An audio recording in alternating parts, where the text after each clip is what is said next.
Isso. Então, bom dia, pessoal, novamente. Eu sou o professor Márcio. Como vocês estão vendo, aparece meu nome como professora Valdirene. Aí, a Valdirene é nossa colega, nossa amiga, né, do Laboratório da Educação do Campo. E, a princípio, seria ela que faria essa mediação, né, das apresentações de trabalho. Mas ela teve um imprevisto ontem, né, e não poderá, né, fazer parte, né, desse momento. E aí, eu e o Rodrigo acabamos assumindo, né, essa tarefa, né, enquanto laboratório também. Então, por esse motivo que aparece meu nome, porque o link já havia sido criado e divulgado lá na conta do Google da Val, né, então, aí nós não tivemos como fazer essa alteração, tá bom?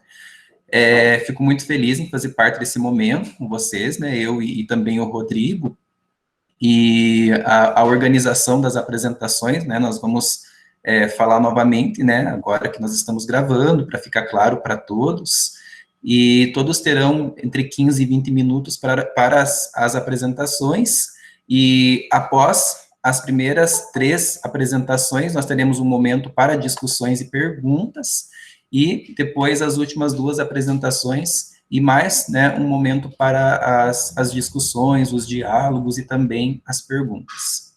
Quer falar alguma coisa, Rodrigo? Então, bom dia a todos e a todas. Só complementando o que o Márcio comentou, para o pessoal que for entrando, colocar o nome no chat, que eu vou fazendo a lista de presença para certificação depois. Um bom início de trabalhos. Isso. Então podemos começar agora com a apresentação, né, da Silvana Carneiro da Silva, junto com o professor Adenilson, né, com o trabalho intitulado Racismo e Xenofobia, Notas Conceituais. Pode ficar à vontade, professor Adenilson. Mais uma questãozinha que agora eu lembrei, né, de enfatizar as boas-vindas a todos que estão aqui, né, e à medida que os demais forem chegando, nós vamos aprovando aqui, né, e todos acabam, né, fazendo parte dessa discussão, tá bom, gente? Obrigado pela participação de vocês desde já, e iniciamos agora o nosso diálogo. Todo mundo me ouve bem? Sim. Ok. Então, trata-se de um trabalho que foi realizado pela Silvana Carneiro da Silva e por mim. A Silvana é assistente social, eu sou pedagogo, professor no departamento de pedagogia. Entretanto, nós realizamos esse trabalho na condição de alunos de graduação. A Silvana e eu somos alunos do curso de psicologia do Centro Universitário Guaracá. O título é Racismo e Xenofobia, Notas Conceituais. Importa observar que nós não temos um estudo tão aprofundado sobre esse assunto.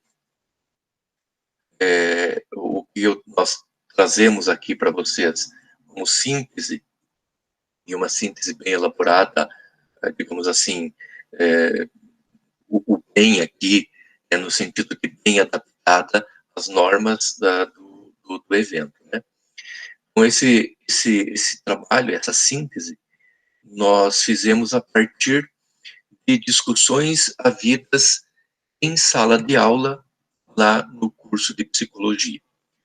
Da mesma maneira que na pedagogia, nos outros cursos de graduação, nós realizamos os estudos, fazemos os trabalhos, apresentamos os trabalhos, e nós procuramos dar a esses trabalhos, na medida que vamos realizando-os, na medida que vamos fazendo esses trabalhos, entregando, já o formato acadêmico, para que, além de ser algo que cumpre uma exigência na disciplina, também se constitui como um material para uma possível publicação em eventos como esse que estamos fazendo agora, que é a Semana de Pedagogia.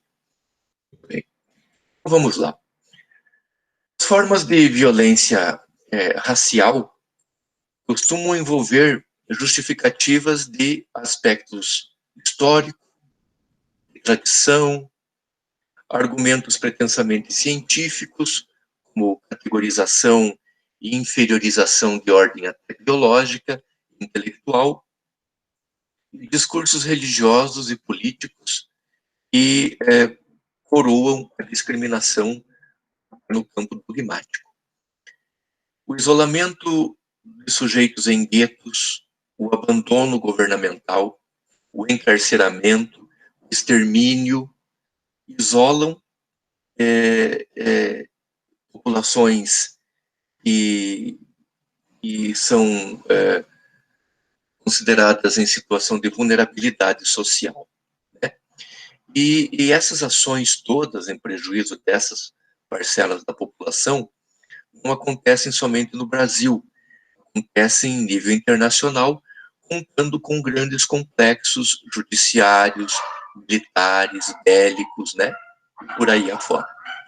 Nos últimos anos, nós temos, infelizmente, testemunhado líderes políticos nacionais empregando discursos racistas para a detratação de indígenas, de quilombolas, por exemplo, em meio a ações de favorecimento do garimpo e da ampliação de latifúndios. Aliada a tais discursos, a negação dos direitos à segurança e à saúde, comunidades tradicionais apontam para um verdadeiro racismo como política de governo, haja visto que, ultimamente, até a palavra genocídio tem sido colocada em debates políticos no âmbito brasileiro. Nesse trabalho, nós procuramos trazer, e por isso nós incluímos no título Notas Conceituais, uma breve conceituação de racismo feita por um cientista político italiano chamado Nicola Matteucci, para quem o racismo é um fenômeno tão antigo quanto a própria política, que se manifesta entre as três grandes categorias humanas, vamos dizer assim, a branca, a negra e a amarela.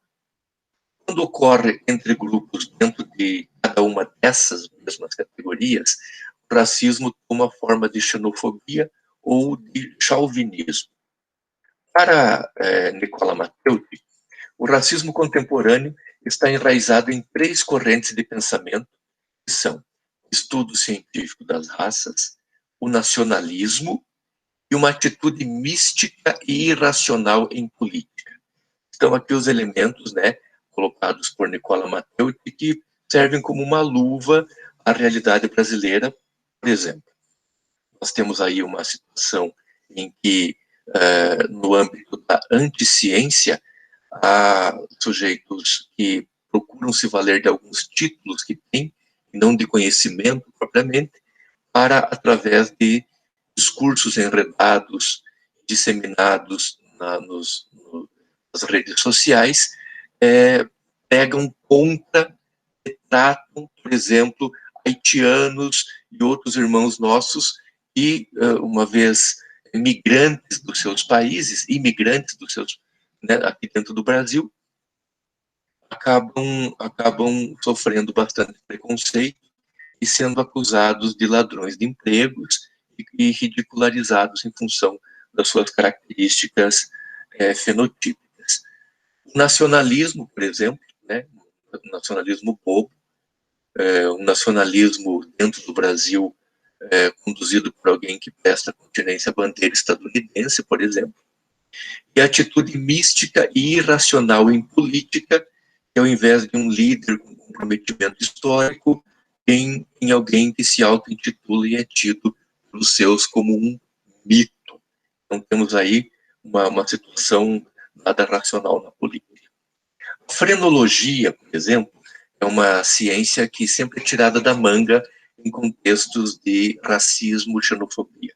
É a ciência que estuda e procura justificar diferenças qualitativas entre os seres humanos com base na sua composição neurológica, muito usado por Hitler, por exemplo. E infelizmente, também agora sendo trazido aí à baila. O emprego da frenologia justificou uma psicologia das raças, segundo a qual o negro, situado no mais baixo status, em palavras de Nicola Matteucci, seria preguiçoso, indolente, caprichoso, sensual incapaz de raciocinar e por isso mesmo colocado próximo ao reino animal. No status intermediário estaria a raça que é tradicionalmente colocada como a raça amarela, que compreende os asiáticos, né, que estão agora aí bem no alvo dos racistas por conta da ascensão econômica e política da China no cenário geopolítico. Essa raça amarela era classificada, e essas classificações são trazidas agora novamente à baila, para a acusação e detratação do elemento humano asiático, né? E assim, qualificado como que não tem imaginação, materialista, capaz de se realizar apenas nos negócios e no comércio, e entregue exclusivamente aos interesses materiais.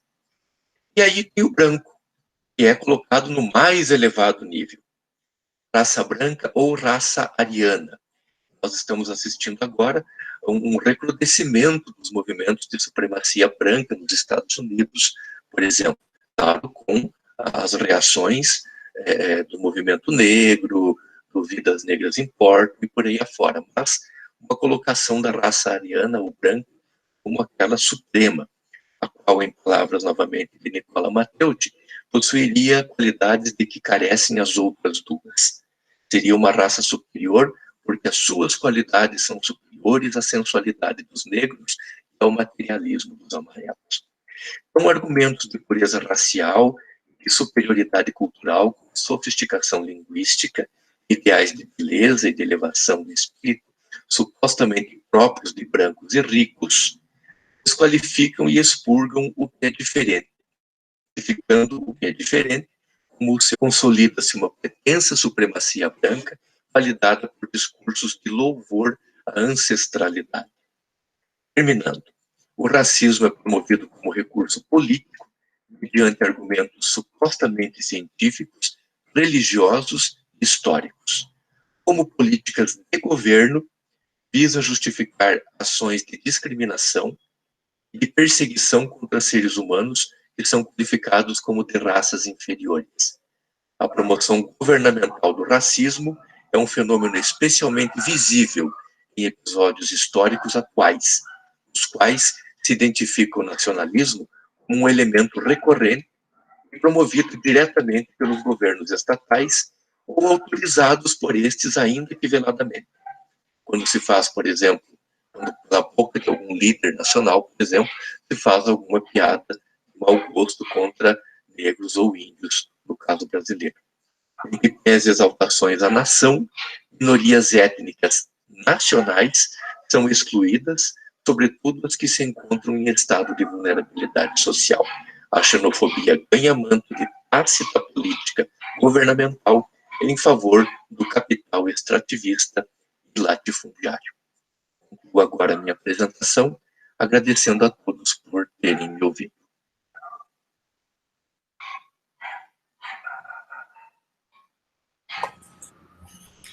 Então, nós agradecemos a apresentação do professor Adenilson, com um trabalho tão importante, numa temática tão urgente, nos tempos em que nós vivemos, né, nessa sociedade, né, no Brasil, de uma forma também ampla, né, e gostaria de convidar aos demais também que coloquem os nomes e já deixem algumas perguntas, caso tenham alguma pergunta para fazer, também para cada apresentador, tá bom? E agora nós temos a apresentação, né, do trabalho da Daniela Aparecida Ferreira de Moraes, com o trabalho intitulado Fechamento e Nuclearização das Escolas Municipais em Goioxim. Só lembrando que após a apresentação da Dani e depois a apresentação do Samuel, nós fazemos uma discussão desses três trabalhos, com as perguntas, com os diálogos, para posteriormente passarmos para os dois últimos trabalhos, tá bom? Então, fique à vontade, Dani. Então, bom dia novamente a todos e a todas. Vocês estão me ouvindo bem? Tá. Só esclarecendo, é que o título do trabalho que ficou para apresentação é do ano passado. Na verdade, esse ano, a minha apresentação é sobre a formação continuada das professoras das escolas multisseriadas do campo de Goioxim. É um relato de experiência, tá? Eu não consegui conversar com os professores que avaliaram o porquê que ficou o título da apresentação do ano passado, tá bom?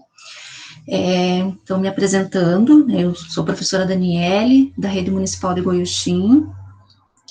Qual que é o vínculo que eu tenho com a universidade?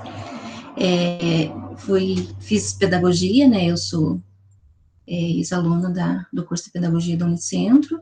Atualmente faço parte do grupo de estudos Move Campo, né, Educação do Campo, também da Unicentro, e sou mestranda do curso de mestrado em educação. Então, o título do meu trabalho, Formação Continuada das Professoras das Escolas Multisseriadas do Campo de Goioxim, Paraná, 2015 a 2018. Então, o trabalho, ele faz parte de um relato de experiência, tá? Ele está na minha dissertação, né? Eu concluí minha dissertação há alguns dias, ontem encaminhei para a banca, né? E ele faz parte dessa pesquisa que eu venho desenvolvendo em relação à formação continuada das professoras da Rede Municipal de Goioxim, das escolas do campo, tá? Então, esse relato, ele vai apresentar duas experiências de formação continuada. A formação que nós fizemos através de um curso de extensão em parceria com o Departamento de Pedagogia e Educação do Campo da Unicentro, né, que iniciou em 2015, finalzinho de 2015, foi até 2018. Nós tivemos a reformulação do projeto político-pedagógico e iniciamos a reformulação da proposta curricular do município. No entanto, nessa segundo objetivo do curso de formação, nós não conseguimos concluir. Então, eu vou falar um pouquinho só da reformulação do projeto político-pedagógico. E a outra experiência está relacionada ao curso de formação continuada específico para os professores das escolas multisseriadas do campo, que é o programa Escola da Terra. Esse programa, né, ele é um programa que ocorre em parceria com o MEC e a Secretaria Estadual de Educação Paraná, né, disponibilizado especificamente para as escolas multisseriadas, né, as escolas do campo.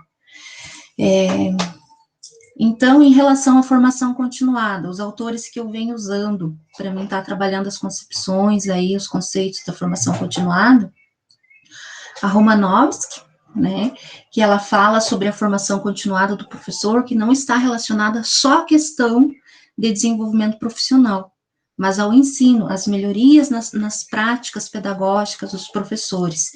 No entanto, essa formação, ela não deve ser voltada somente para a prática, né, mas ela tem que tentar articular a teoria e a prática, tentando desenvolver a criticidade do professor para que ele consiga adquirir os conhecimentos científicos em relação à questão política, à questão social, à questão histórica, né, e a partir dessa formação, ele consiga desenvolver os trabalhos na escola, visando a transformação da escola multisseriada, né, que é isso que eu venho defendendo na minha dissertação, a transformação da escola do campo, que ainda em Goioxim, já vou adiantando um pouquinho da minha pesquisa aqui, da minha dissertação, ainda a gente tem o paradigma da educação rural, voltado mais para a escola aí que trabalha com conhecimentos elementares, português, matemática, né, então a escola do campo, ela defende os conhecimentos científicos como um todo, né, a formação humana. Como que essa formação continuada, ela pode acontecer? De forma formal, né, organizado pelas secretarias de educação, parcerias com as universidades, e informal, realizado no cotidiano das professoras, né, a partir das experiências cotidianas, na hora atividade, né, em que a própria escola, a própria equipe pedagógica organiza. Eu também trago o professor Miguel Arroio, em relação à questão da formação continuada, ele fala o seguinte, que sempre quando se encontra um problema na escola se pensa em treinar professores, e a formação continuada não é treinar professores. A formação continuada, ela exige o diagnóstico das necessidades reais, das necessidades formativas dos professores em relação ao contexto, à conjuntura como um todo, né? Porque tudo o que acontece na sociedade acaba, digamos, voltado à questão das políticas educacionais, acaba influenciando no trabalho pedagógico do professor. Então, não é só treinar o professor. A formação continuada, ela precisa elevar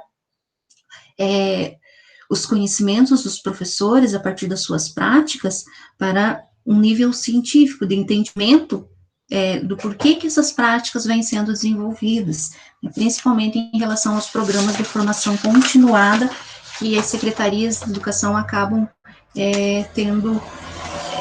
aderindo, né, em parceria com o governo federal, o governo do estado. E aí eu trago o Freire, também, que fala sobre a questão da formação de professor, né, ele defende a formação permanente, né, Paulo Freire, e a formação de professores deve ser considerada um ato político, né. Então, essa formação como ato político, ela exige a tomada de decisões. Então, a conscientização do professor enquanto classe trabalhadora, né, enquanto defesa da escola pública, a educação do campo. Aí eu trago o professor Fernando José Martins, que ele fala especificamente da formação continuada dos professores das escolas do campo, e ele defende que a formação continuada também precisa estar voltada para a formação da identidade desse professor, de acordo com a identidade camponesa, né, para que o professor ele consiga assumir esse protagonismo na sua formação, a questão de buscar conhecimentos voltados para a educação do campo, porque a educação do campo, as concepções, as políticas, elas resultam dos movimentos sociais, de lutas, de resistência dos coletivos dos movimentos sociais, mais especificamente do MST, né? Então, nem todas as escolas que têm características do campo, elas têm esse nível de conscientização, digamos, que os movimentos sociais desenvolveram nesses anos de luta em relação à educação do campo. Né, então, eu venho trabalhando isso na minha dissertação, né, esse protagonismo, no caso das escolas multisseriadas de Goiuxim, da formação continuada dos professores das escolas multisseriadas aqui, eu venho defendendo isso, que se as professoras querem avançar para a educação do campo, elas precisam assumir esse protagonismo e buscar realmente a formação voltada para a questão da realidade local, né. Em relação ao curso de extensão da Unicentro, a reformulação do PPP. Então, foram vários momentos de estudos, né, nós tivemos aí a professora Valdirene, a professora Denilson também esteve com nós aqui em Goiuxim. Esse curso aconteceu a partir de um projeto de formação continuada que foi feito através de um termo de ampla cooperação, né, a professora Marlene Sapelli, que possibilitou o primeiro contato aí com a universidade. Depois o professor Ademir, né, nos ajudou a formular o termo de ampla cooperação, e nós conseguimos fazer a reformulação do projeto político-pedagógico das escolas municipais. Por que a gente buscou essa formação? Porque nós constatamos que as escolas do município tinham todas o mesmo projeto político-pedagógico, né, e os professores não tinham participado de um processo de construção democrática, né. Então, nós conseguimos, através desse projeto, fazer vários momentos de estudos, de leituras, né, tiveram vários professores aí do Departamento de Pedagogia e Educação do Campo da Unicentro contribuindo com a nossa formação aqui, né, eu sou professora da rede, né, participei dessas formações como professora e também como uma das coordenadoras, porque no período de 2015 a 2018 eu trabalhei na Secretaria Municipal de Educação, né, e nós conseguimos fazer, né, a reformulação do projeto pedagógico. Em relação ao projeto Escola da Terra, nós avançamos no sentido de práticas. Então, o projeto com a Unicentro nos trouxe as concepções teóricas, né? O projeto com a UFS e com a Unicentro, que eram essas duas universidades que desenvolveram o curso, nós avançamos em questões práticas, porque a partir das formações que os professores realizaram no Pinhão, nós participamos no Polo de Pinhão, junto com outros municípios, as professoras desenvolveram várias ações aqui nas escolas multisseriadas do campo. Nós conseguimos construir parques em 4 escolas, das 5 escolas multisseriadas que o município tem, né? Organizar as hortas escolares, além dos materiais que foram produzidos pelas crianças e pelas professoras, que depois foram publicadas no Programa Escolar da Terra. Entre eles, nós temos o livro Escrevedores da Liberdade, né, que as crianças produziram textos voltados para a sua realidade, né, um processo de escrita e reescrita de textos, e também temos a publicação de relatos de experiência das professoras num livro, né, lançado aí posteriormente ao curso, que fala sobre as formações continuadas dos professores no Programa Escola da Terra, né. Então, concluindo, esses 2 cursos de formação, eles trouxeram uma formação teórico-prática, né, voltada para a praxis, que nós, através do levantamento, do inventário da nossa realidade, do planejamento da escola que nós queremos, né, as professoras conseguiram desenvolver ações. No entanto, aí na minha pesquisa aí eu concluí há alguns dias, e eu fiz o grupo focal com as professoras, digamos que nós estamos num momento de transição, né, e tudo, né, vai depender do caminhar desse movimento aí, que é um movimento histórico, social e político, para nós conseguirmos avançar em relação à materialização da escola do campo em Goiuxim, né. Então, concluindo, eu destaco que a gente avançou em direção à escola do campo, né, e ainda o grande desafio para nós materializarmos essa escola, né, a superação da escola multisseriada, né, o que é a escola multisseriada? É a escola que tem várias turmas no mesmo ambiente, numa mesma sala, né, que o professor desenvolve o trabalho unidocente. E não tem como a gente fugir dessa escola, já estou concluindo, já está dando o meu tempo aqui, não tem como a gente fugir dessa escola, digamos, porque as escolas do campo, o número reduzido de alunos, né, não permite que se faça da escola seriada. No entanto, a multisseriada, ela deriva da série, e a gente precisa romper com essa forma, transgredir essa forma escolar, né. Então, eu agradeço aí aos professores, e quero pedir desculpa, né, já conversei com o professor Márcio, com o professor Rodrigo, eu não vou poder ficar até o final das apresentações, mas, né, seria isso aí, a minha participação hoje nessa sala da Semana de Pedagogia. Obrigada. Nós agradecemos, Dani, pela sua fala, né? As escolas multisseriadas é um tema bem relevante para pensar a educação do campo, né? Nós que agradecemos.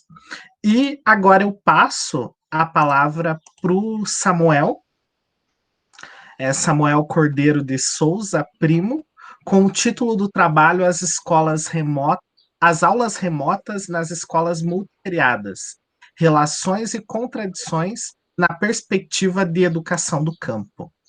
Samuel, fique à vontade. Tá bem, obrigado. Tá conseguindo me ouvir? Sim. Ok, beleza, então.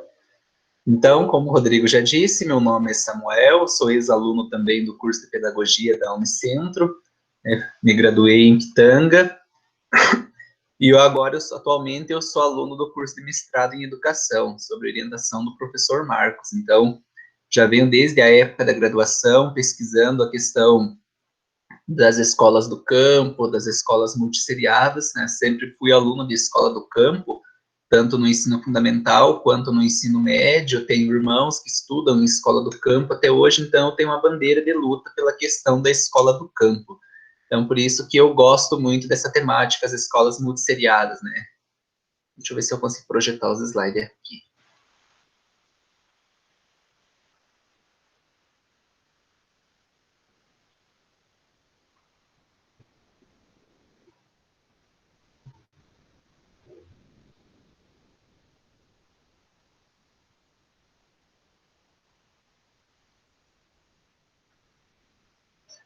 Então, tenho como título do meu trabalho as aulas remotas nas escolas multisseriadas, relações e contradições na perspectiva de educação do campo, né?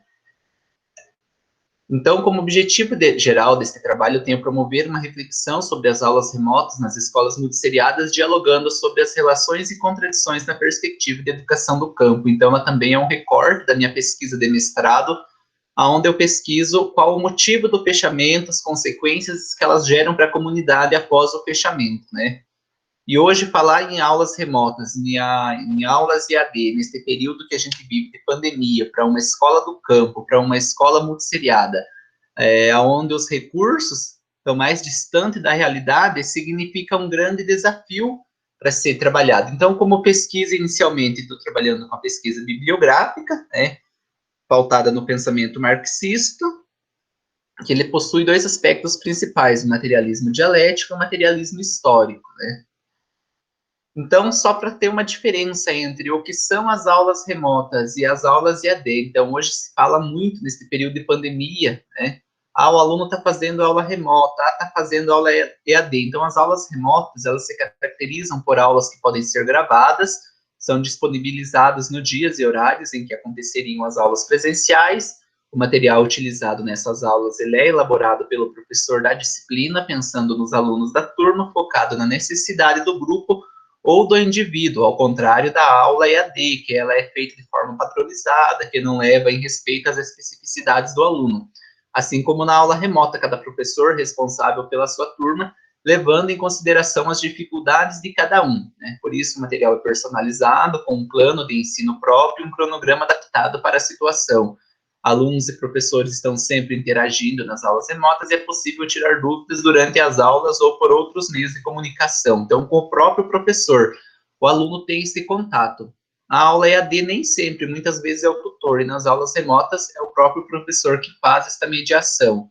Então, as avaliações finais também são personalizadas de acordo com o conteúdo visto nas aulas, considerando as condições dos professores e alunos, ao contrário das aulas EAD, né, que se caracterizam por aulas que, na maioria delas, são aulas gravadas, com apenas videoconferência, objetivo de tirar dúvida, né, o material é 100% gravado, em vez de falar diretamente com o professor, muitas vezes eles precisam mandar um e-mail, precisam tirar dúvidas e tem um tutor ali que está trabalhando. E os materiais também são padronizados em larga escala, não se leva em respeito às especificidades do aluno. Então, a principal diferença, portanto, entre a aula remota é que ela tem mais a personalização e individualidade do que a educação à distância. Por isso, é uma opção mais adotada por escolas em relação entre professores e alunos. E a sociabilidade são aspectos muito importantes. Então, as aulas remotas permitem que o professor continue o projeto de ensino utilizado na sala de aula presencial. Então, para falar um pouquinho sobre, agora que tem essa concepção de diferença entre aula remota e aula EAD, falar um pouquinho sobre as escolas multisseriadas, que é meu principal objeto de pesquisa. Então, elas são o quê? São uma forma de organização na qual o professor trabalha na mesma sala de aula, com várias séries de ensino fundamental simultaneamente, tende a atender alunos com idades e níveis de conhecimentos diferentes. Então, como a Daniela já disse, aí a gente está tendo uma mudança nesse paradigma multisseriada, porque quando se fala multisseriada, propõe que ela deriva-se das séries, mas hoje se mudou a nomenclatura, se utiliza há anos, então já está aí, a gente está numa transição de paradigmas de multissérie para multianos, mas nosso entendimento é nesse, né, do professor unidocente que trabalha com várias turmas sob a regência dele ali, né. Elas, então, estão quase que 100%, não chega a ser, mas é quase isso, bastante presentes na zona rural do país, as classes multisseriadas estão presentes nas áreas principalmente de difícil acesso, já que algumas escolas têm um número pequeno de matrícula e a mudanças para outras escolas nem sempre é possível por conta da distância. Então, elas seguem nessas políticas de fechamento de escola, principalmente orientada pela política de transporte escolar, o PNAT, que é repassado pelos municípios, eles transportam o aluno do campo para a cidade. Então, hoje elas seguem essa questão dessas políticas de nucleação e fechamento. Elas são alunos, as classes multisseriadas são salas com alunos de diferentes idades e níveis educacionais, nas quais estão cerca de 60% dos estudantes do campo. Segundo o censo escolar de 2017, existem 97,5 mil turmas de ensino fundamental nessa situação em todo o país. O número vem permanecendo praticamente inalterado nos últimos 10 anos. Então, classe multisseriada ou escola multisseriada a gente entende como sinônimo, né? A baixa densidade populacional na zona rural, a carência de professores e as dificuldades de locomoção são alguns fatores que motivaram a criação das classes multisseriadas. Além desses fatores, existem poucos docentes nas séries iniciais do ensino fundamental com nível superior, que foi uma discussão bastante pertinente que a Daniele fez anteriormente, né? A formação dos professores para atuar nessas escolas. Então, quando a gente retoma o histórico, busca trabalhar nessa perspectiva, a gente percebe-se que muitas vezes os próprios professores que trabalhavam em escolas multisseriadas tinham as antigas quartas séries, não tinham concluído os anos finais do ensino fundamental, não tinham o ensino médio, né? Hoje, depois, com a oferta de educação à distância, esse número vem mudando, mas não muito, e dos professores, grande maioria que trabalham, né, nas escolas multisseriadas, ainda não tem essa perspectiva de ensino superior. Então, por isso que muitas vezes essas escolas não alcançavam, quando eram feitas avaliações em largas escalas, elas não tinham uma nota alta, e por isso elas eram fechadas, mas também não se tinha um professor, digamos que qualificado, que muitas vezes era uma pessoa indicada pela comunidade ali para trabalhar, né? Então, por isso que elas foram orientadas nessa perspectiva de fechamento e nucleamento. Então, a educação do campo, que a gente fala que está localizada, a escola multisseriada, ela é uma concepção construída na segunda metade da década de 1990, a partir das experiências dos movimentos sociais dos povos do campo, da terra, das águas e das florestas. Seu vínculo é com o projeto de sociedade em que o campo é tido como lugar de vida, trabalho e cultura, funda-se na lógica da participação efetiva dos povos do campo nas questões escolares e considera educativo todo o processo formativo. Então, as reflexões finais que eu chego aqui. De que forma está acontecendo o ensino nas escolas multisseriadas? É um ensino remoto? Realmente está acontecendo? Como que está sendo durante este período de pandemia feito este acompanhamento, visto que grande parte das comunidades do interior não tem sinal de telefonia, outros lugares não tem sinal de internet, e como que projeta o ensino neste período remoto, este acompanhamento do professor? A gente vê os dados aí, né, do censo, do IBGE, que no interior se localizam grande maioria das pessoas analfabetas hoje do país, o analfabetismo maior, ele se concentra no campo, e as pessoas que não têm condições de ajudar uma criança, como que fica esta questão agora neste período de pandemia? Então, para a gente pensar um pouquinho, né, como que está sendo o acompanhamento das atividades e as avaliações realizadas pelos alunos, né? Como que o professor acompanha o que o aluno faz, o que o aluno não faz, é ele que faz, tem alguém que auxilia, e aquele aluno que não tem contato, né? Como que está sendo essa questão? Como que os professores, os gestores têm acompanhado esse trabalho nas escolas multisseriadas, né? Esse grande desafio aí imposto pela pandemia trouxe várias questões para a gente estar pensando. E o aluno que não tem acesso às tecnologias, que não tem acesso à internet, que não tem livros para pesquisa em casa, como que ele consegue acompanhar essas aulas no período de pandemia? Como que está sendo feito de evolutivo? Então, são questões que ficam bastante pertinentes para a gente pensar a questão do ensino remoto nas escolas multisseriadas. E, para falar nisso, o que é mais importante? Preservar a vida dos alunos ou organizar o calendário escolar? A gente vê uma grande preocupação aí dos municípios, do estado, vamos organizar o calendário escolar, vamos fechar o ano letivo, vamos apresentar as notas, mas e o que é mais importante? Como que fica a questão de quem vive da terra, de quem vive no campo, de quem os recursos estão mais longe da realidade? A gente sabe a precariedade das estradas do interior para o aluno estar chegando até a escola. Então, fica aí essas questões finais para refletir e para pensar. São um pouco das referências do meu trabalho, meu contato, meu muito obrigado.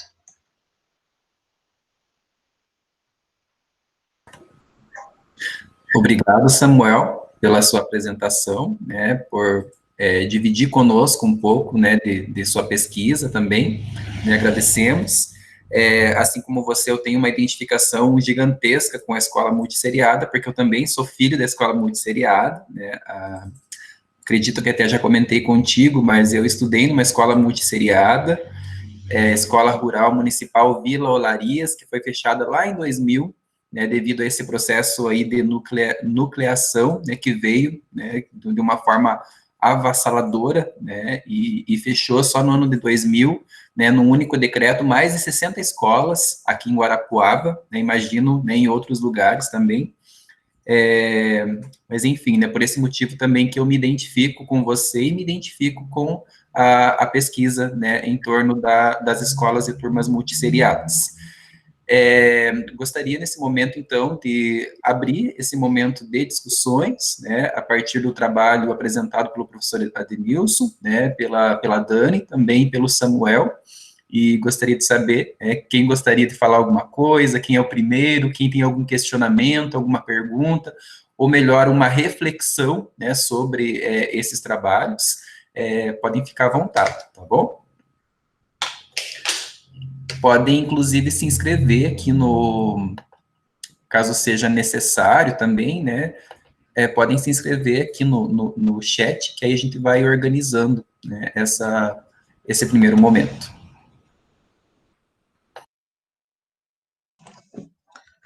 Então, enquanto o pessoal vai pensando, formulando, Márcio, eu vou fazer a minha pergunta para o professor Adenilson, né? E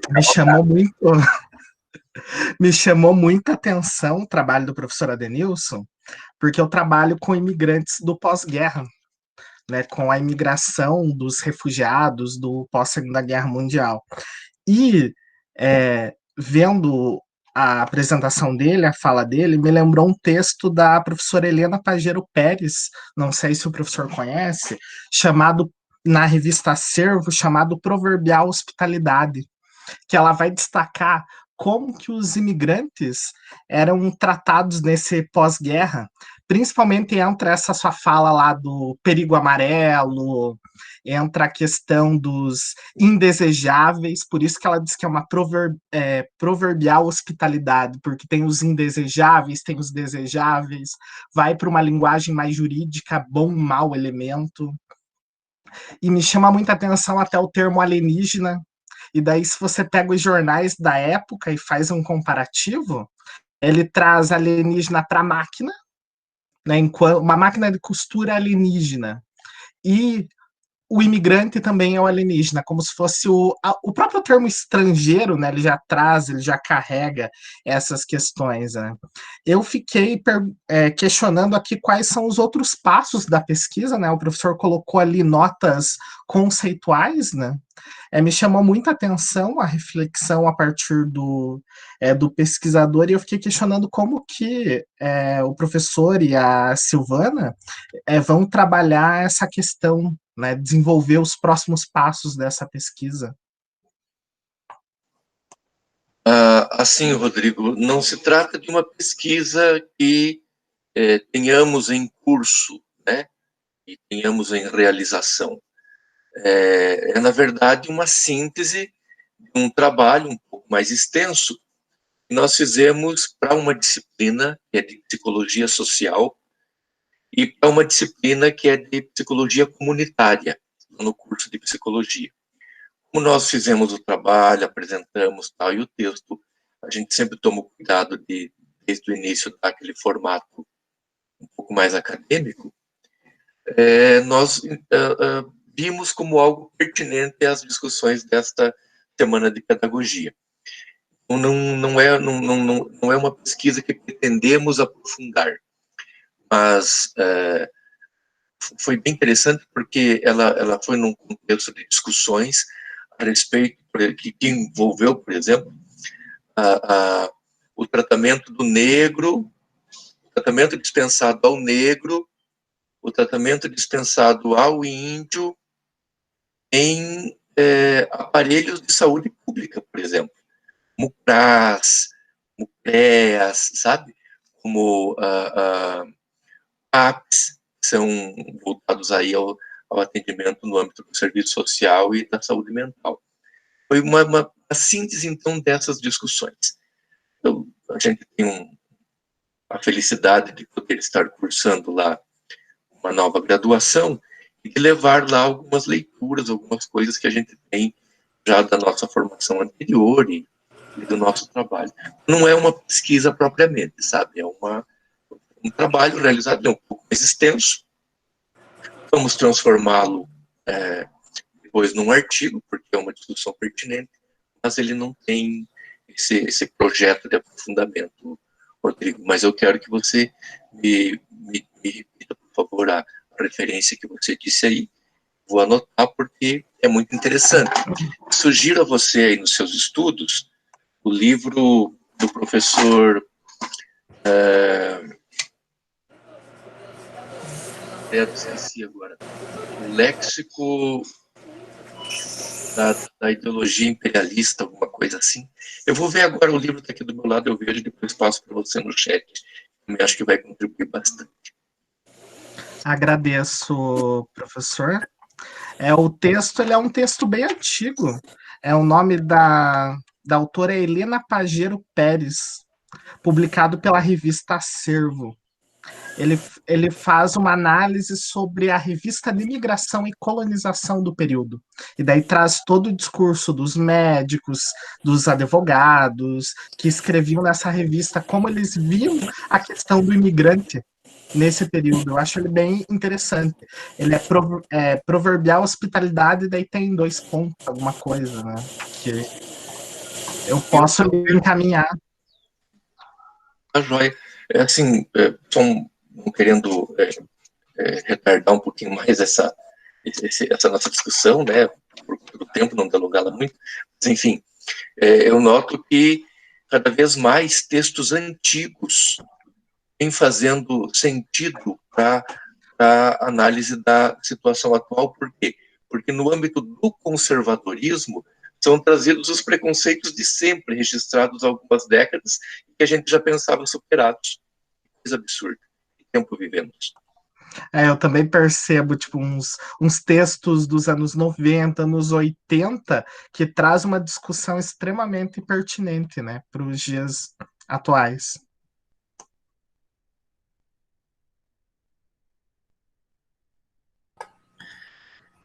Temos aqui inscrita a Vanessa, né? Pode ficar à vontade, Vanessa, tá bom? Então, eu tenho 2 perguntas, uma no caso para o Adenilson e outra para o Samuel. Vou começar com o Adenilson, porque ele começou primeiro, né? Em relação, eu ouvi você falar sobre aquele movimento Vidas Negras Importam, né? Que foi bem divulgado agora, principalmente por conta daquele caso, né, que aconteceu nos Estados Unidos. E eu ouvi muitas coisas positivas sobre o movimento e muitas coisas negativas sobre o movimento. Principalmente porque muitas pessoas utilizam o movimento para se promover em relação ao movimento, mas não acredita no movimento. Então, a minha pergunta fica: qual é a sua opinião sobre a importância desse movimento? O movimento é muito importante, Vanessa. Sem dúvida é importante. Ele nasce de uma indignação, ele é uma reação não exclusivamente à morte daquele senhor, mas a morte dele foi tomada como símbolo porque acontece lá como aqui uma ação, ao que tudo indica, coordenada de perseguição e morte ao elemento pobre e negro. Como temos aqui nas nossas favelas, sobretudo em cidades maiores, como testemunhamos, infelizmente, semanalmente, no Rio de Janeiro, sobretudo. Mas você destacou algo muito interessante. Há que se tomar muito cuidado, porque grupos estão especializados em sequestrar movimentos populares para 2 razões. Primeiro, para tirar proveito deles, como você falou, segundo, para cooptá-los para suas causas, desacreditando o mesmo movimento num segundo momento. A própria escolha agora da candidata vice-presidente do Biden, lá na chapa democrata nos Estados Unidos, teve influência positiva, vamos dizer assim, o movimento Vidas Negras Importam, haja visto que trata-se de uma senadora que constrói a sua carreira política com discursos de apoio à causa dos negros nos Estados Unidos, mas que, e aí quase ninguém sabe, vota lá a favor de emendas que excluem e criminalizam tanto movimentos populares quanto movimentos sociais e a própria causa do negro nos Estados Unidos. Então, são contradições para as quais a gente tem que tomar muito cuidado, e temos no Brasil um exemplo bastante recente, e claro, que os historiadores têm muito melhores condições de falar do que eu, e foram as jornadas de 2013, né?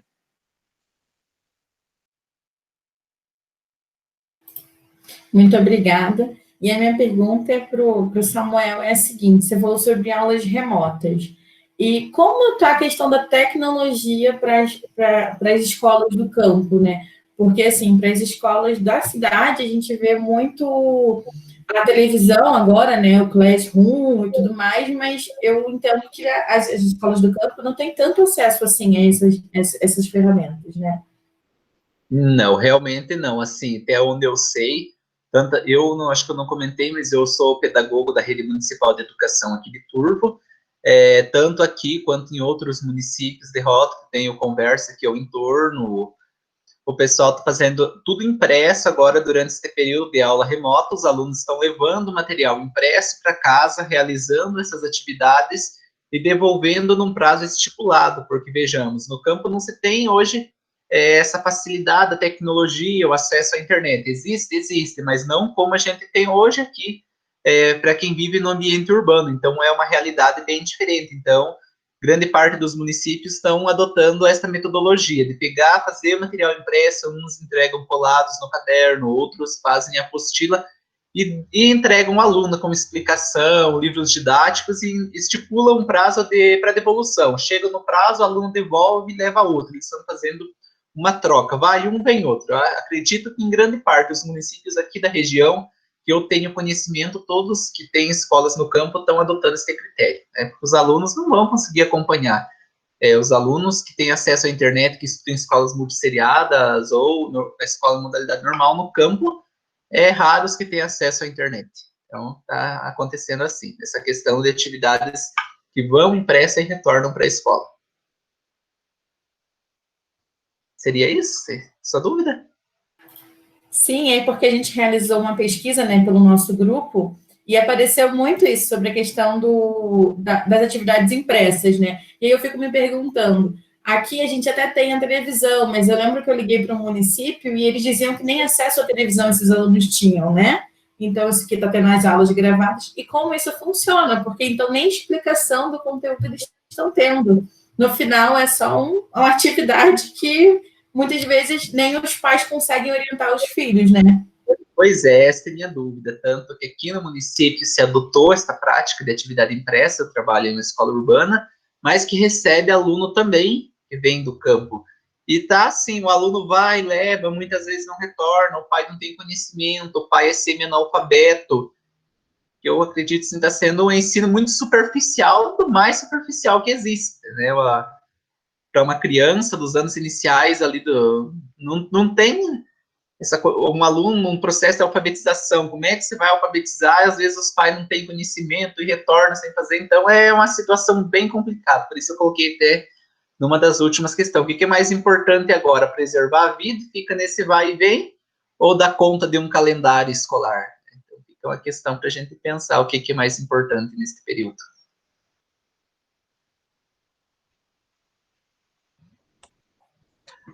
Alguém tem mais algum questionamento, alguma pergunta? Não temos ainda mais nenhum inscrito. Na verdade,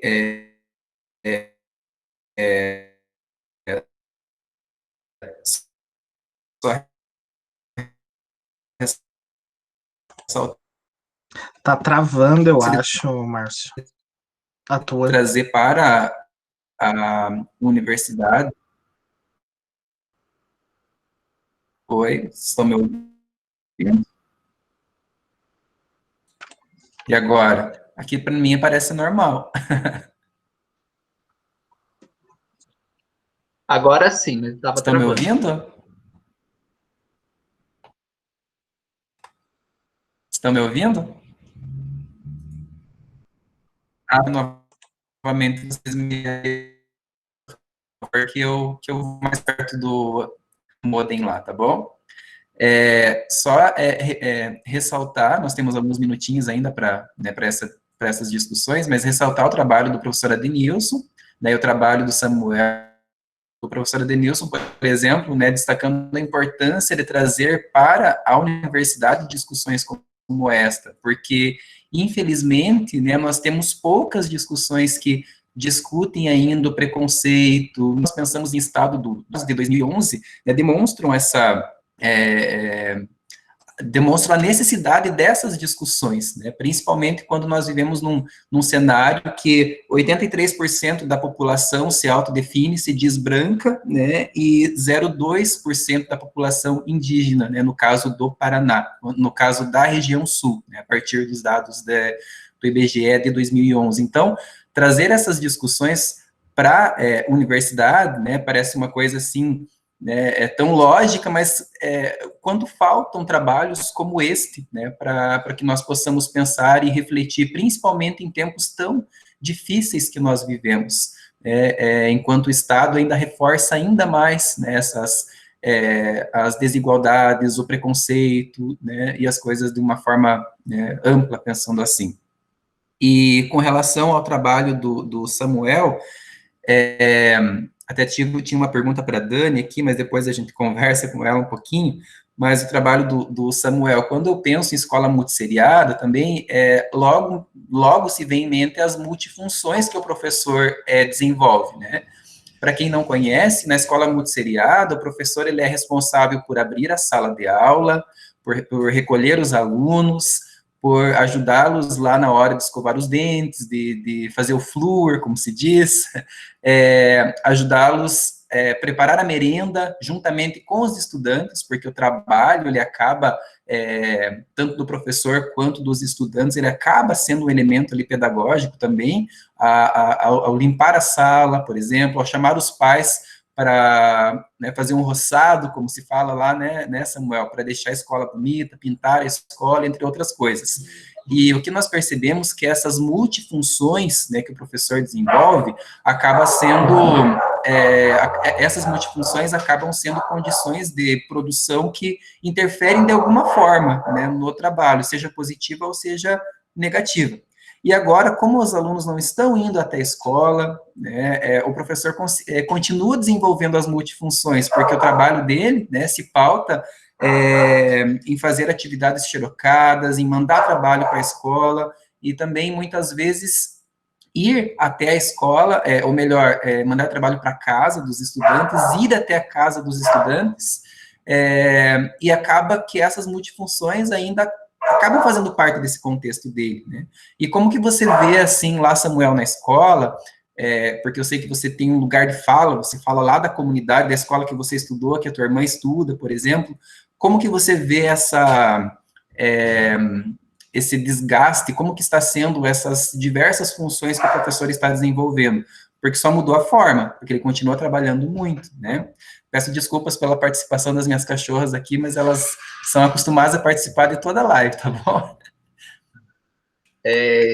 Então, continua da mesma forma. Talvez até agora eu vejo que hoje está até uma correria maior pela quantidade de atividade, correção que você tem que fazer, a devolução para o aluno. Tudo ali ele é responsável em separar, se for atividade do livro didático, encaminhar. Às vezes o pai que não vem tem que ficar acionando, precisa ficar indo atrás. Então, hoje de manhã, aqui, por exemplo, eu estava para o interior antes de participar aqui do evento, tá apresentando o trabalho, eu fui para o interior atrás de duas alunas que não vieram buscar o caderno. e tive que buscar de outra, só vem buscar, leva e não traz, e a gente não sabe como é que fica. E na escola multisseriada isso não é diferente, talvez a dificuldade seja muito maior agora, durante este período de pandemia. Ele continua desempenhando todas as funções, agora a grande maioria deles estão colando as atividades, sendo coisa que o aluno tinha autonomia de fazer dentro de sala de aula, de fazer a colagem ali, dele mesmo se organizar no material didático. Agora não, como os professores assim relatam para a gente, você dá uma atividade impressa, manda levar na folha, na próxima semana ou na próxima quinzena, que é o retorno, não volta nada, tá? Volta tudo rasgado, o aluno perdeu, o pai queimou, alguma coisa aconteceu. Então agora eles estão tendo trabalho tudo dobrado, de estar colando, nossa, é bastante coisa assim, ó. Além do que ele já tinha para fazer, coisa que o aluno fazia didaticamente, ele tinha essa autonomia para estar fazendo dentro de sala de aula, agora ficou tudo sob responsabilidade do professor. Obrigado, Samuel. Tem mais alguém que gostaria de fazer algum questionamento, pessoal? Não. Acho que dá para a gente ir passando para a segunda rodada, Márcio. Isso mesmo. Então, agora nós podemos passar para a apresentação do Vanilton. Vanilton Lucas Barbosa, com o trabalho Acesso e Permanência dos Povos Indígenas na Universidade Estadual do Centro-Oeste, 2002 a 2020. Vocês estão me ouvindo bem? Sim, pode ficar à vontade, Vanilton, tá bom? De 15 a 20 minutos. Tá bom. Eu vou compartilhar só a tela aqui. Deixa eu ver se... Tá. Então, eu sou o Vanilton, enquanto isso eu vou falar. Eu basicamente estou no último ano da graduação e... Vê se tá aparecendo. Peraí. Tá aparecendo? Ou não? Agora sim, Vanilton. Tá aparecendo. Tá, então eu vou explicar rápido. Eu sou o Vanilton, eu tô no último ano da graduação. O meu orientador, no caso, é o Marcos Gerck, e eu pesquisei sobre como que acontece o acesso e a permanência dos indígenas na Unicentro. Então, basicamente, o objetivo do trabalho é entender como acontece todo esse processo de ingresso do estudante, do indígena, no caso, pelo vestibular específico que ele participa. Então, no caso, a pesquisa ela abrange desde o ano de 2002 até o ano de 2020, eu ainda consegui coletar alguns dados. Então, a metodologia da minha pesquisa ela é de cunho documental e estudos em campos. E ela envolve também a pesquisa bibliográfica, principalmente de dois autores, que no caso é a Agnes e o Amaral, que eles falam muito sobre todo esse processo, principalmente de 2002 a 2008. Durante a minha pesquisa, então, eu analisei várias legislações do estado do Paraná e também diversas resoluções aqui do estado para entender como que esse processo acontece. E também eu fiz a coleta de documentos diretamente na CUIA, que eu já vou explicar o que é.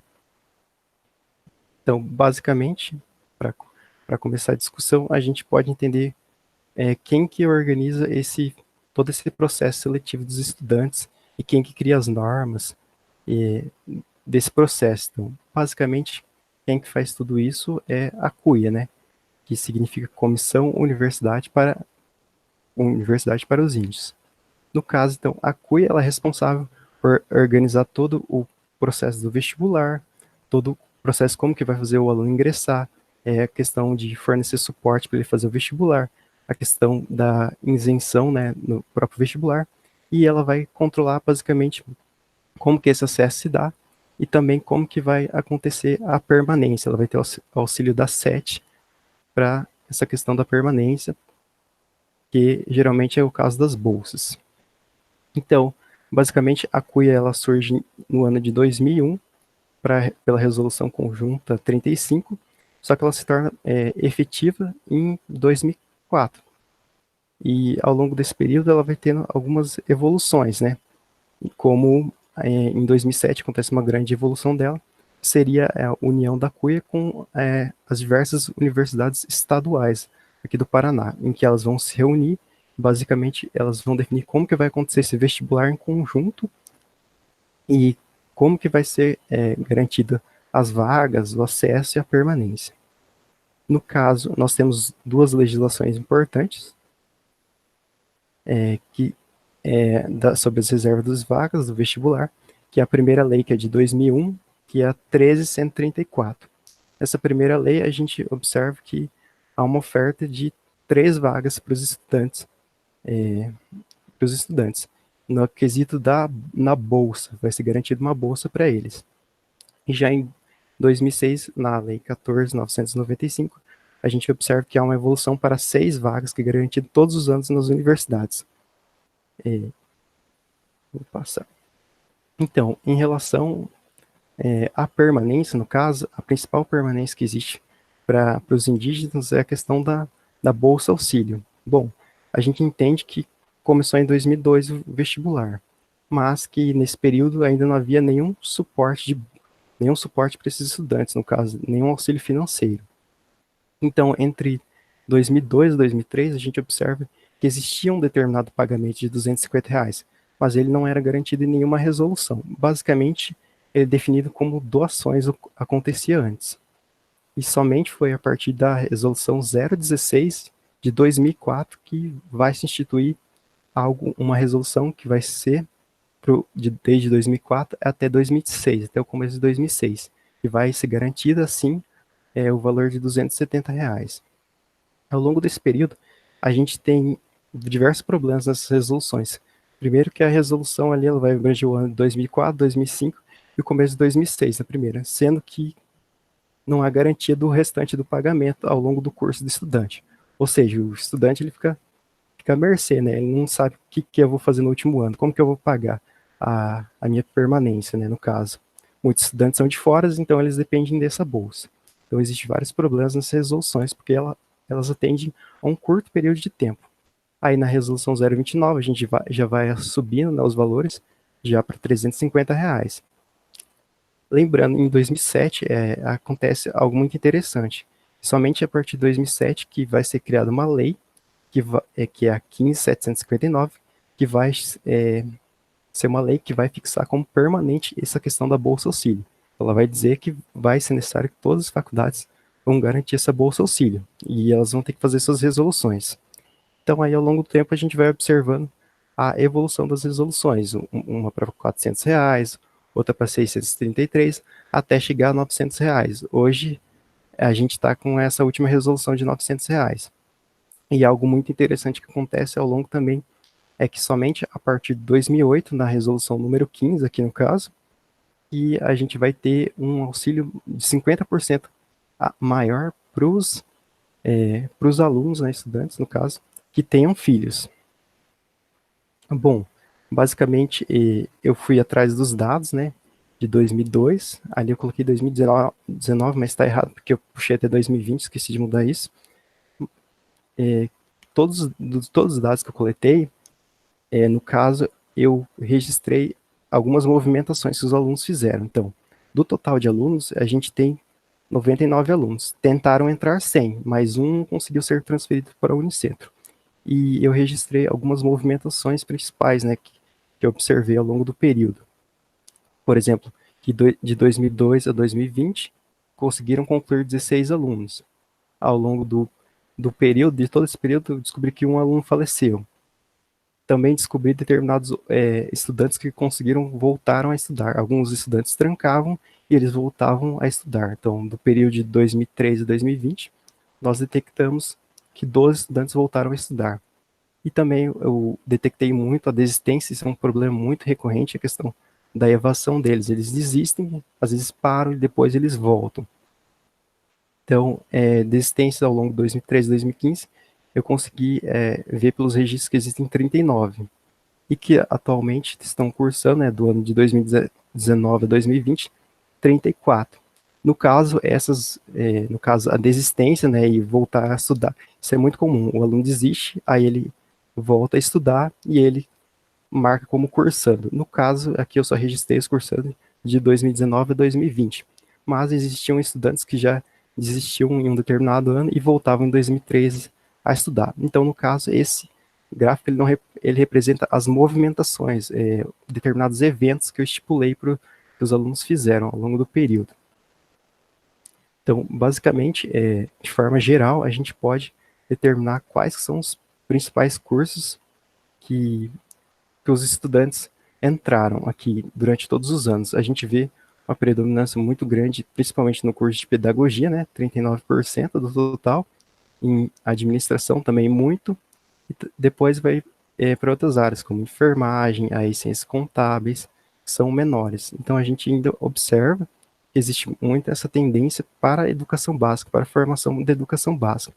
Como os autores já diziam, desde o início do século XXI, havia uma tendência muito grande para esses cursos mesmo, para a formação da educação básica, formação de professores, e também muito para áreas da saúde, mas isso é uma questão que a gente não nota na Unicentro acontecer, né? Mas se a gente for analisar de forma global, todas as universidades a gente nota. Mas no caso da Unicentro é mais esses aspectos.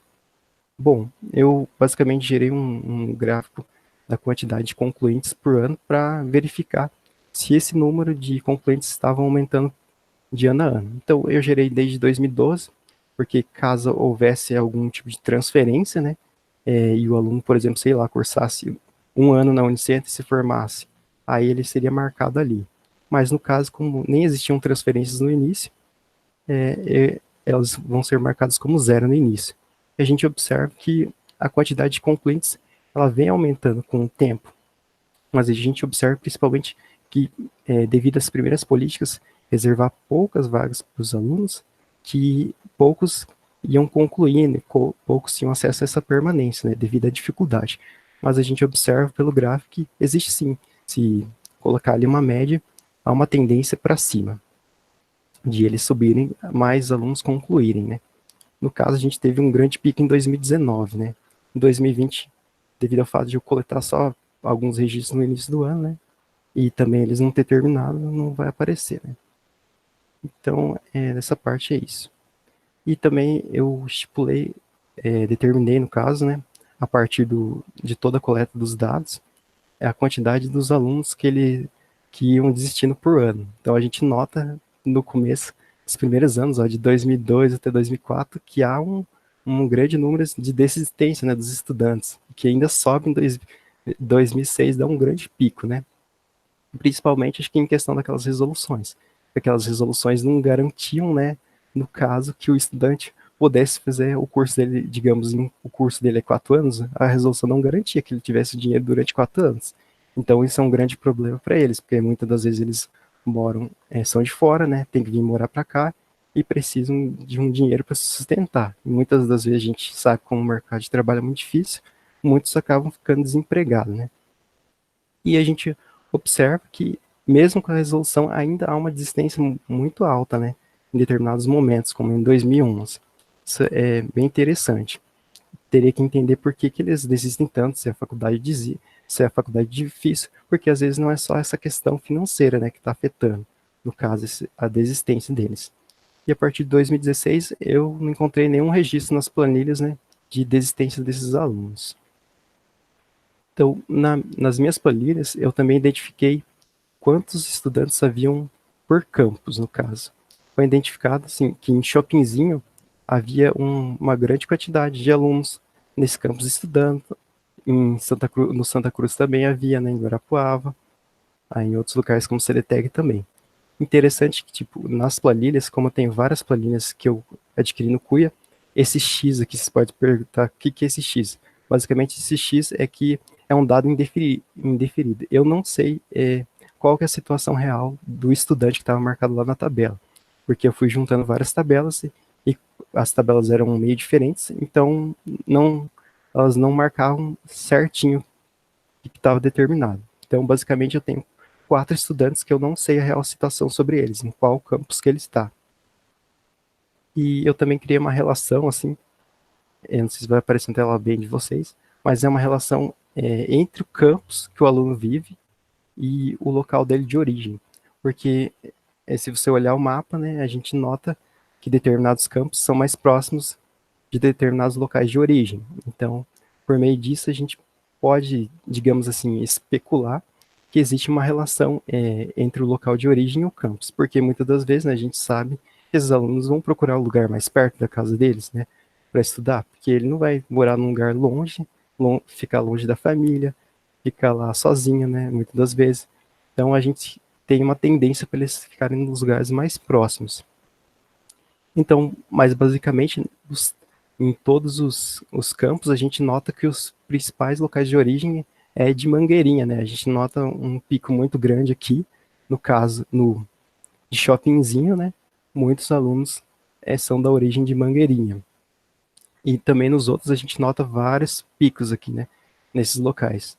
Então, basicamente, aqui eu fiz uma relação entre o local de origem que existe no estudante, né? Como eu falei, e o campus, que é muito interessante. A gente verifica realmente que existe uma tendência para o aluno ficar mais próximo do lugar dele de origem, mas isso não é uma tendência, digamos, 100%, mas existe essa tendência. Existem os locais que são mais afastados, eles tendem a ir muito menos, né, de origem. E também nessa tabela existem, como eu tinha montado a matriz, uma matriz aqui, existem também dados que eu não sei em que campo, por exemplo, aqui em Mangueirinha, o aluno é de origem de Mangueirinha, mas eu não encontro o campus que ele está, não está marcado na minha tabela. E esse X sempre é um status indeferido. Então, a conclusão basicamente é que as políticas públicas, elas melhoraram, claro, mas que a gente ainda tem um problema muito alto da evasão, no caso, mas que o número de concluintes vem aumentando por ano, e que essas resoluções, elas auxiliaram os alunos, essas resoluções, no caso, garante esse benefício financeiro, elas garantiram que os alunos incentivassem eles a continuar na permanência, né? E existem outras coisas que garantem a permanência também na Unicentro, que eu não entrei no foco como tutoria, existem resoluções que garantem que os alunos indígenas não paguem pelos eventos universitários, e basicamente é isso.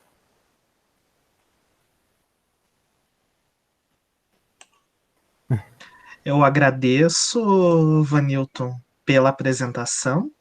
É bem interessante essa questão. Né? Eu ia comentar que possivelmente estava relacionado à questão de Chopinzinho com Mangueirinha, mas aí no final da apresentação você trouxe esses elementos, né, para nós. Sim, esse gráfico que eu criei, ele basicamente é especulativo, né? Digamos assim, não é necessariamente uma verdade, mas a gente sabe que existe uma tendência, né, desses alunos se movimentarem, né, para os lugares mais próximos.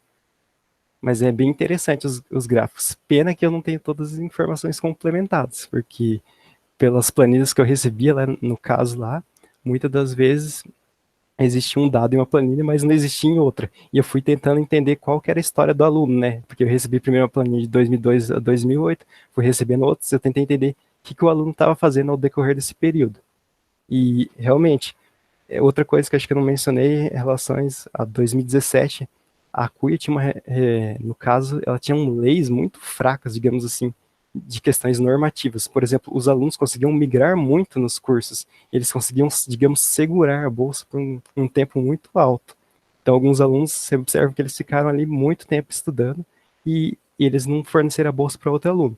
Então, somente a partir de 2017 que a gente observa uma resolução da CUIA, que é o número 5, que vai determinar mesmo que o aluno que, digamos, ele ficou no curso, se eu não me engano, é por 2 anos, e ele quis trocar para outro curso, não, ele não pode trocar, ele vai perder essa bolsa, vai passar para outro estudante.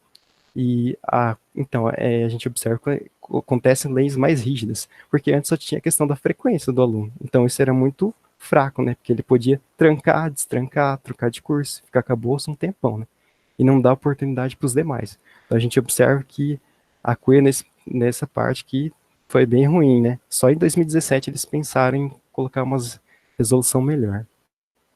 É isso. Agradeço, então, Vanilton, e passo para a última apresentação da manhã, e depois a gente retorna para o Vanilton e para a Vanessa fazendo as discussões. Então, o trabalho da Vanessa Domingos Toledo, O Brincar Indígena, um relato a partir da vivência com os filhos dos discentes do curso de Pedagogia para Povos Indígenas na Brinquedoteca da Unicentro. Vanessa, fique à vontade.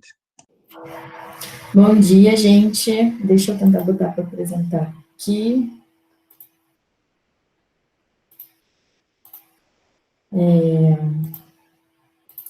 Eu sou acadêmica, né, do 4º ano de pedagogia, trabalho no LAES, sou estagiária do LAES, e esse trabalho eu desenvolvi com coautoria com a Yasmin, que é do 2º ano da pedagogia da noite, e o Rodrigo, né, foi meu orientador, nosso orientador.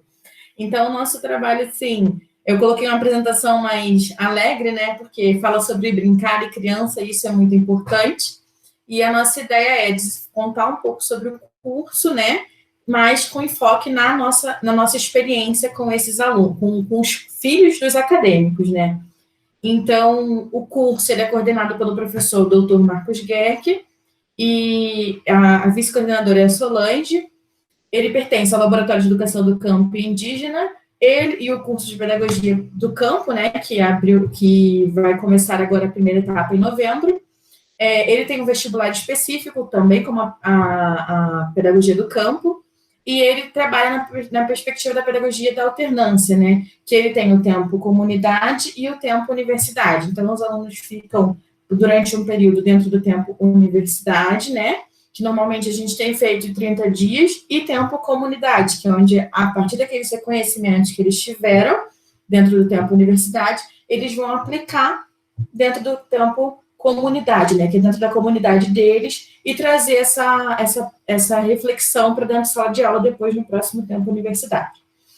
No tempo da universidade de novembro de 2019, né, a gente fez a visitação, os alunos fizeram a visitação ao campus Guarapuava, e foi aí que a gente teve essa experiência, né, e o nosso objetivo com esse intercâmbio, né, era que os alunos conhecessem o campus de Guarapuava, porque muitos não conheciam, ter contato com outros acadêmicos de outros cursos e também não indígenas, né, porque lá, como o nosso curso acontece em Rio das Cobras, eles têm contato com o pessoal de lá, né, então a maioria são, na verdade, as únicas pessoas que não são indígenas lá são as pessoas que trabalham na escola, então ter contato com outros acadêmicos não indígenas, e a experiência de ter aula em um outro ambiente, que no caso é o ambiente da sala de aula da universidade, né, porque eles tiveram aula aqui. E aí a gente veio falar sobre a importância do brincar, né, porque o brincar para todo mundo, independente de você ser indígena ou não indígena, ele é muito importante. Ele explora os sentidos, estimula as funções motoras, sensoriais, desenvolve a criança, ajuda tanto no processo educativo quanto no processo pessoal da criança, né, do desenvolvimento pessoal. Então, ele desenvolve capacidades na criança e fornece diversas alegrias, né, momentos prazerosos para essas crianças, né. E aí, a gente pegou a nossa referência, veio de Faustino, Mota, o Guerck também, tem o Rodrigo, né, que também tem um capítulo escrito sobre isso, e aí a gente vem falando sobre essa importância, né, para os indígenas, a brincadeira está muito relacionada ao que eles fazem no seu dia a dia, né, como o Faustino Mota vem dizendo, que os meninos, por meio das brincadeiras, aprendiam atividades masculinas, como o manejo de arco e flecha, caçar borboletas, besouros, essas coisas. Então, assim, o brincar, apesar de ser lúdico, também é uma aprendizagem para a criança, né? Que são coisas que ele vai utilizar mais para frente.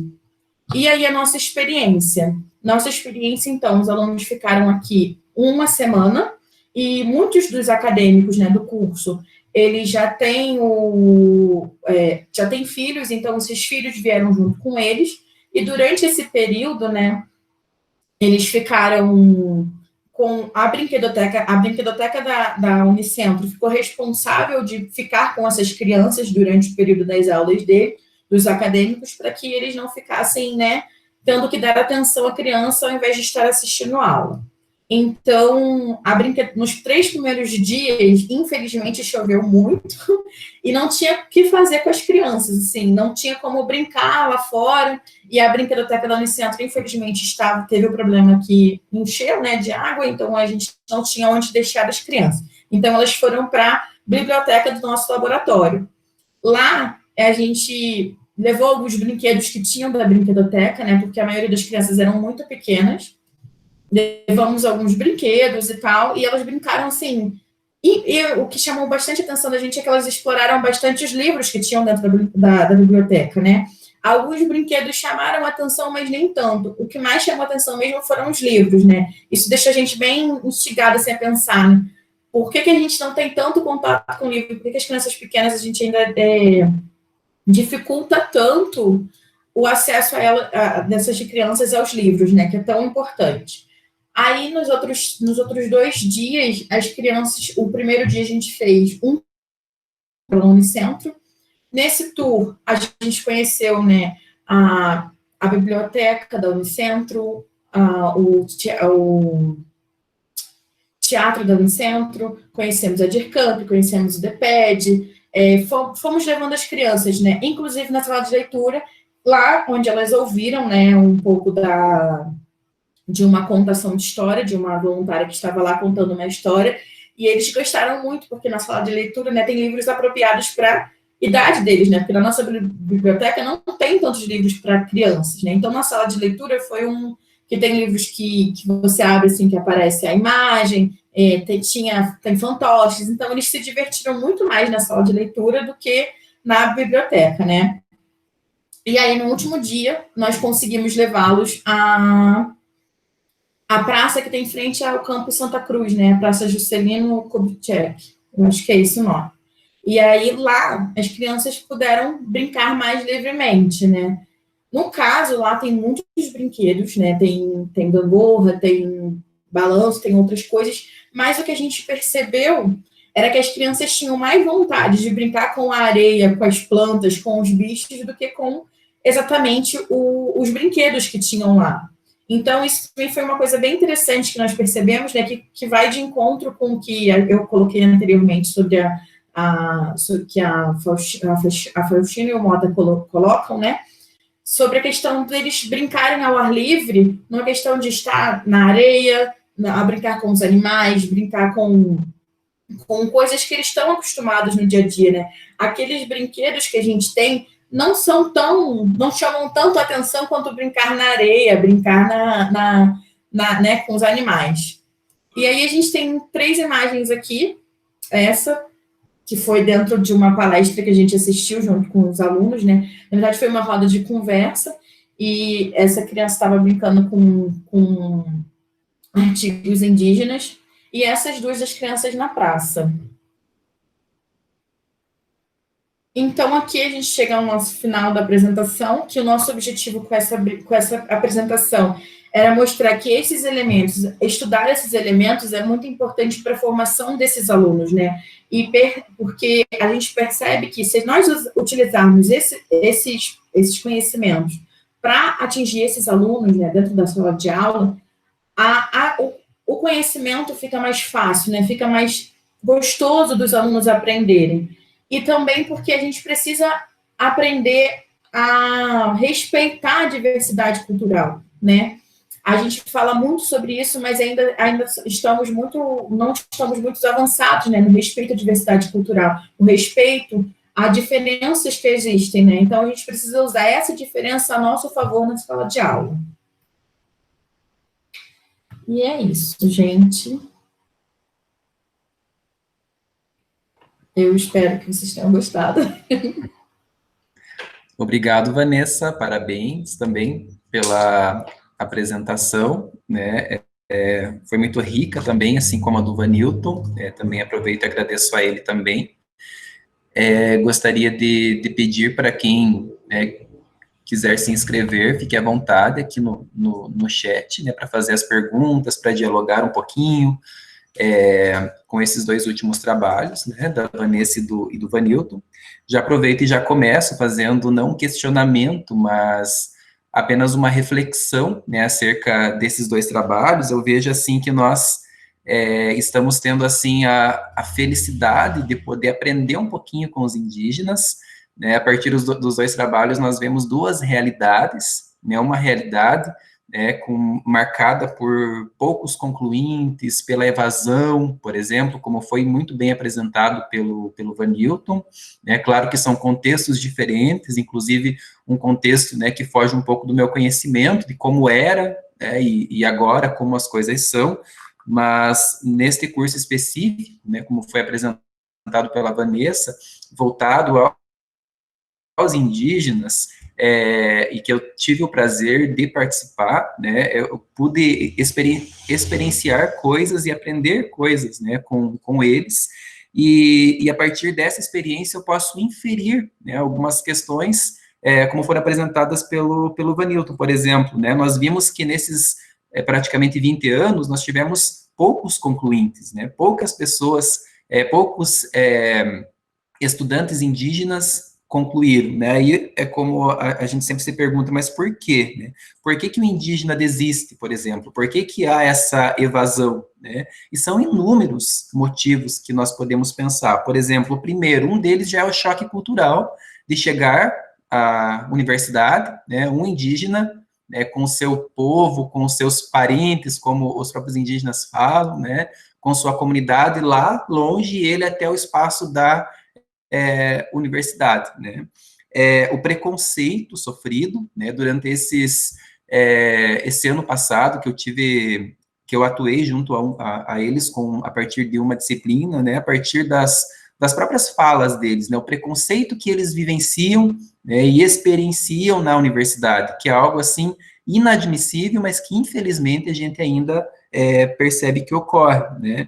A própria língua, muitas vezes o professor fala muito rápido e esquece de conversar com o indígena, coisa que nós percebemos não só nesse nosso curso aqui, mas no curso de pedagogia, né, lá em Chopinzinho, que quando eu conversava com a turma, às vezes 2 ou 3 indígenas, eles sempre pediam, professor, se o senhor falar um pouquinho mais devagar, para nós é melhor, né? Por quê? Porque a língua portuguesa é língua estrangeira para eles, né? Eles falam o Guarani, o Xetá, o Caigangue, então, coisas assim também implicam nessa desistência, porque é a mesma coisa que nós participarmos agora de uma aula totalmente em inglês, ou em espanhol, ou sei lá, em outra língua. Por mais que nós saibamos a língua, né, a forma como ela é falada, as variedades que ocorrem, pode fazer com que nós não entendamos nada, né?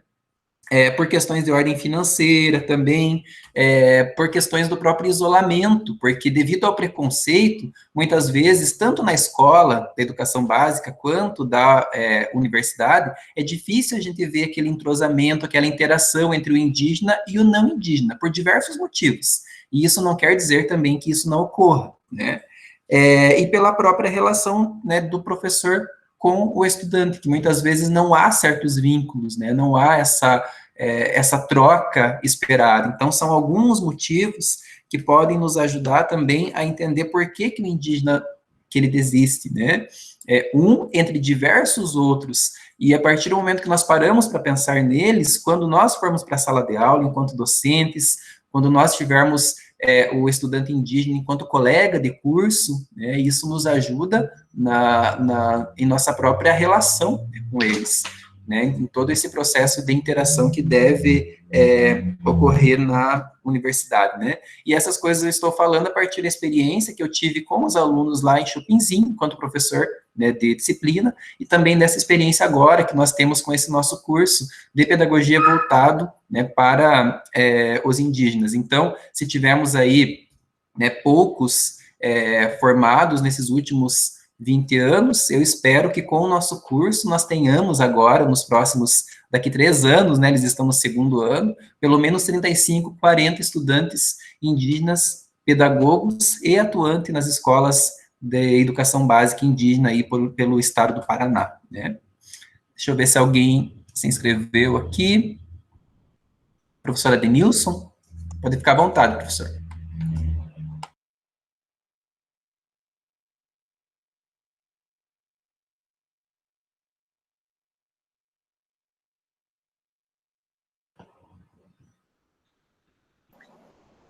Aí não estava obedecendo muito o comando aqui. Obrigado pela paciência.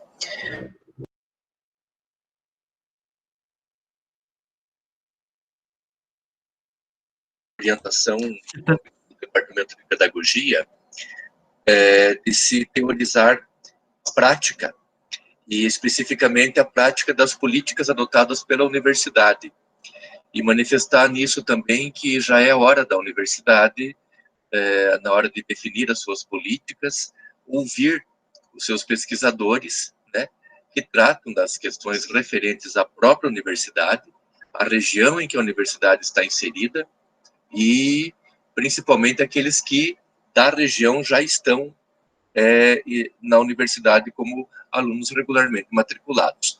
Vejo isso tanto no trabalho do Vanilton quanto no trabalho da Vanessa. Do Samuel também, que é um trabalho, afinal, sobre uma questão regional. Eu gostaria também de dizer ao Vanilton o seguinte, Vanilton, aquele pico lá num dos seus gráficos, indicativo de uma maior entrada, um maior número de matrículas de alunos indígenas no campus de Chopinzinho, na Unicentro, se deve ao fechamento de uma faculdade particular em Mangueirinha e a acolhida dos alunos de lá, em grande parte indígenas, entre os alunos de pedagogia no campus de Chopinzinho. É possível que o Departamento de Pedagogia tenha documentos sobre isso, se não o Departamento de Pedagogia, com certeza a Reitoria e a Pró-Reitoria de Ensino os terão, né? É isso.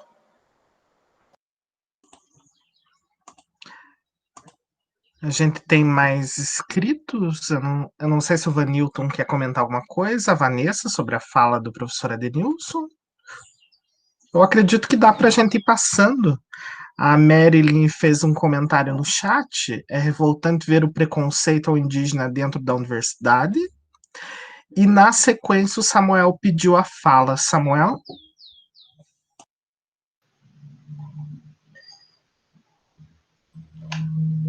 Então, eu achei muito bacana a apresentação dos dois com relação à questão indígena. Eu agora, atualmente, estou cursando uma disciplina de educação escolar e gestão escolar indígena na UEM, né, por mais que não seja o meu foco de pesquisa a educação indígena, mas ela está, assim, atrelada também à educação do campo, né, que acontece. Então, achei muito legal, gostaria de perguntar para a Vanessa como que é a participação dos indígenas dentro da universidade, se eles vêm, se tem a participação, você trabalha no laboratório de educação do campo, né, Vanessa?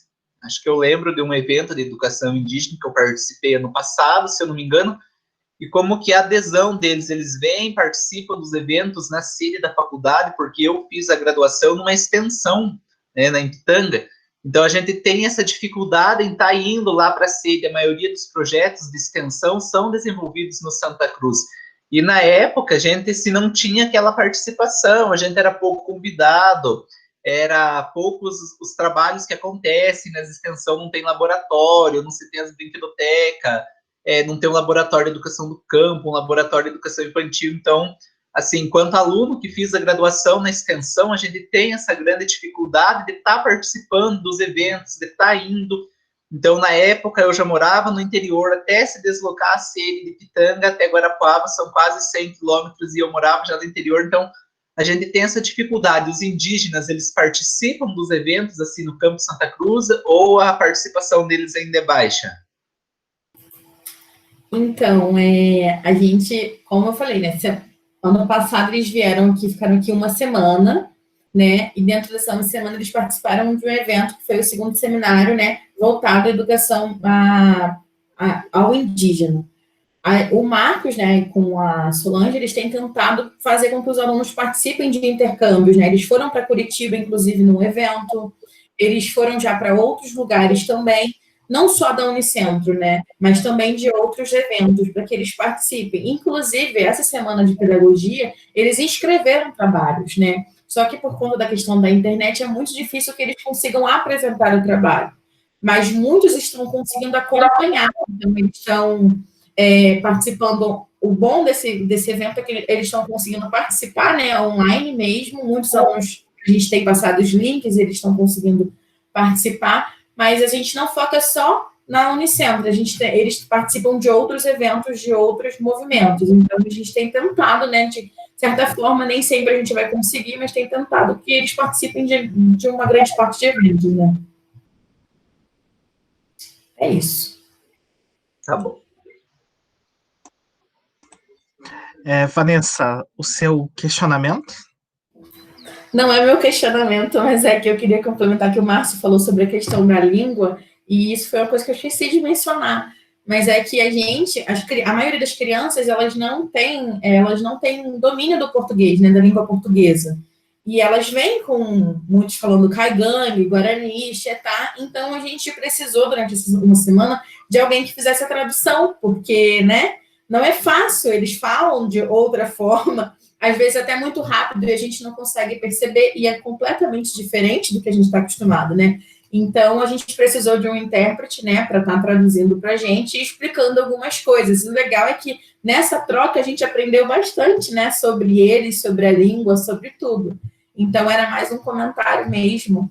E sobre o trabalho do Vanilton também, esse é um dos motivos da pedagogia indígena acontecer em Rio das Cobras, para que eles não tenham que se deslocar até Guarapuava, até Chopinzinho, até Laranjeiras, né, para que fique mais fácil. Mesmo assim, a gente ainda tem alunos que se deslocam por muito tempo, né? Tem alunos de Guaíra, tem alunos do Turvo, mas a quantidade é menor, né? Então, a gente tem a gente fez, o Marcos propôs assim para que eu tivesse menos empecilhos, até porque a gente tem uma aluna que ela já é formada em serviço social e ela se formou aqui em Guarapuava, né? E agora ela está fazendo a pedagogia indígena, e ela contou, né? Ela falou, era muito estressante ter que vir para cá, sair, ficar tempos e tempos longe da família, porque eles são muito chegados à família, e sem condições de permanecer aqui, porque eles não conseguiam trabalho, muitos não têm bolsa, né? Então, fica mais difícil. Então, esse era um dos nossos propósitos, era que o curso acontecesse lá, para que tivesse menos evasão, né? E nós estamos agora com 34 alunos, né? Alguns já desistiram, mas a maioria segue firme.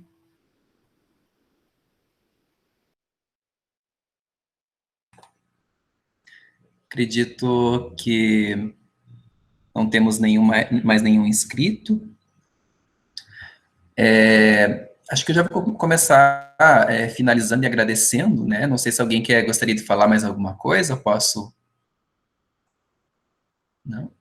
Então, gostaria, desde já, de agradecer a participação de todos, né, que estão aqui. Estávamos em 13, né, agora estamos em 11, né, foram discussões ricas.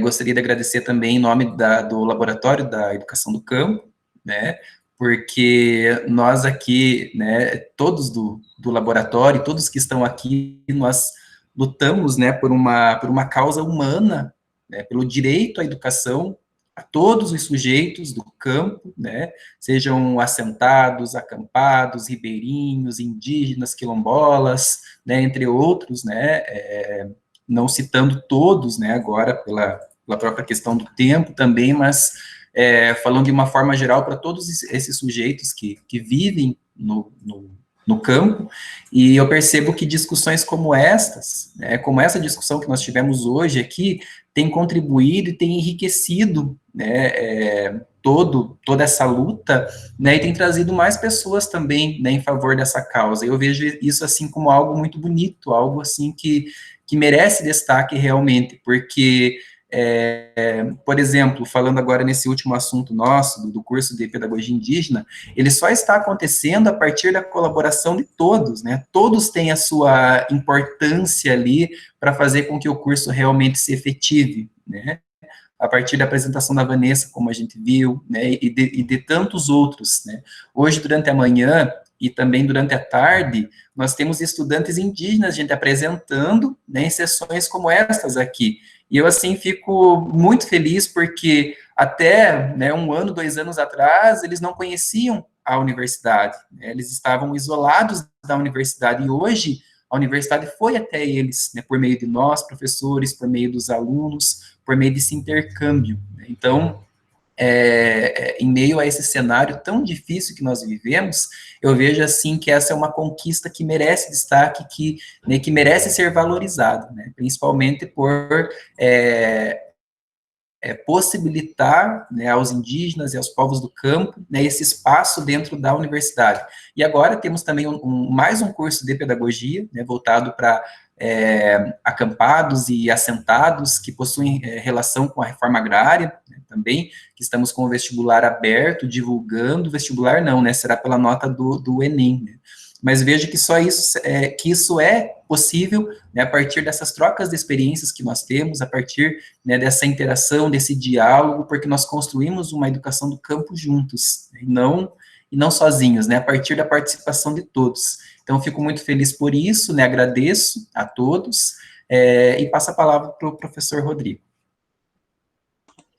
Então, eu agradeço também a todos e a todas que permaneceram até agora conosco, nessa mesa da Semana de Pedagogia, organizada pelo Laboratório de Educação do Campo Indígena.